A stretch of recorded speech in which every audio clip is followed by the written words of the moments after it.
तर नमस्कार मित्रांनो, आपण जात आहेत आता पुण्याला आणि पुण्यात जाऊन आपणाला मस्त एन्जॉय करायचं आहे. 7-8 दिवस मस्त जॉकेट वगैरे घातलेला आहे, हेल्मेट पण घातलेलं आहे. तर आपला आर-टी-ओचा कुठलाही ताण येणार नाही.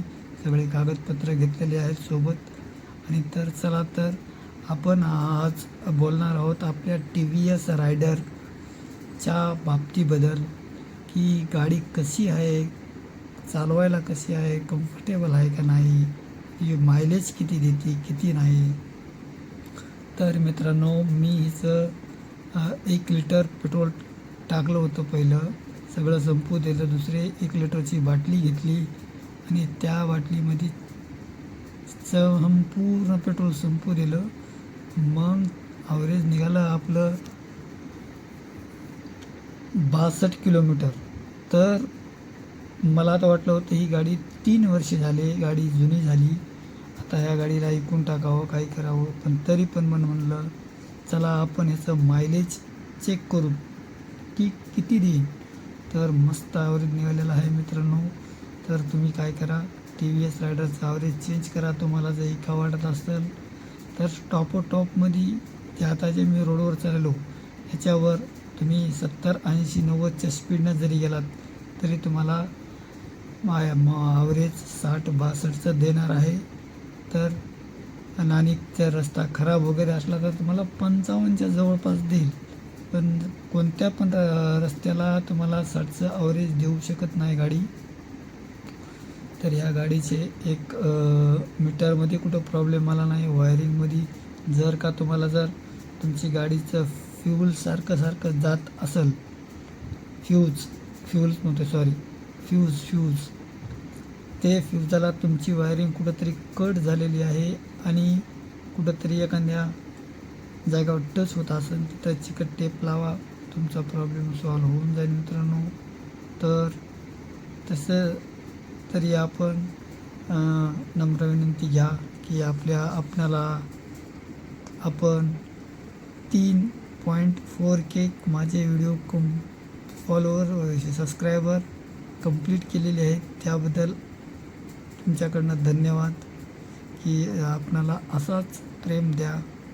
कारण की छोट्या यूट्यूबरला तुम्हालाच पुढे न्यायचं आहे, की सगळे यूट्यूबर मोठे मिलियनना सबस्क्रायबर करत आहेत. तर ह्या व्हिडिओला चांगलीशी एक लाईक आणि एक कमेंट करा. तर चला, तर मस्त हायवे लागलेला आहे. ही गाडी कमीच कमी मी 120पर्यंत नेलेली आहे बक्कळ. तर इथं थोडं थांबून आपल्याला लगेच निघायचं आहे. तर चला तर निघूया. परत निघता मित्र म्हणला होता थोडं लगी आली, थोडं जाऊन येऊया. मी तर तशी तर लगी केली आणि नंतर फुल स्पीडनं निघालो आहोत. ते मला थोडं दमान जाऊ दे, आपल्याला पुण्याला जायचं आहे, वरी नाही जायचं. अरे मला मी असल्यास तू काहून घेतोस यार. तर तसेच आपणाला हेच मित्र पण भेटले असेच रस्त्याचे. आपण जाता तर जिंदगी में सब कुछ बन जाना, लेकिन दुश्मन किसी का मत बनना मेरे दोस्त, क्योंकि दुश्मन बहुत बड़ा है. मैं आपको दिल से सलाह देता हूँ.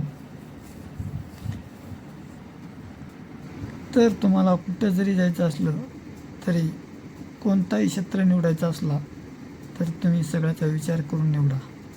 कारण की मला जोर होता, मी गाडी घेतली, मोटरसायकलवर मोटो ब्लॉगिंग करायचं म्हणलं.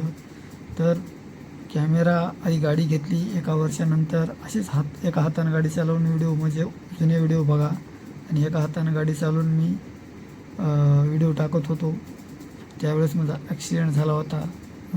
त्याच वेळेस तिथून पुढे मला मोटो ब्लॉगिंग नाही करायची. तरी पण म्हणलं जिद्द नाही सोडायची, आपल्याला 1000 सबस्क्रायबर बनवायचे. पण तरी म्हणलं चला. तर मी मग नंतर एक Insta360चा कॅमेरा घेतला.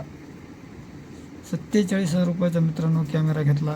आणि कॅमेरा घेऊन आपले फॉलोअर्स पटकन कंप्लीट झालेले आणि खूप छान वाटलं. आपले फॉलोअर्स 6 महिन्यामध्ये 3,500 कंप्लीट झाले. त्याबद्दल तुमचं धन्यवाद, की आपण जवळपास बीडच्या जवळपास पोचलेलो आहोत. तर बीडमध्ये जाऊन थोडा नाश्ता करू. चला तर मित्रांनो, जय हिंद, जय महाराष्ट्र.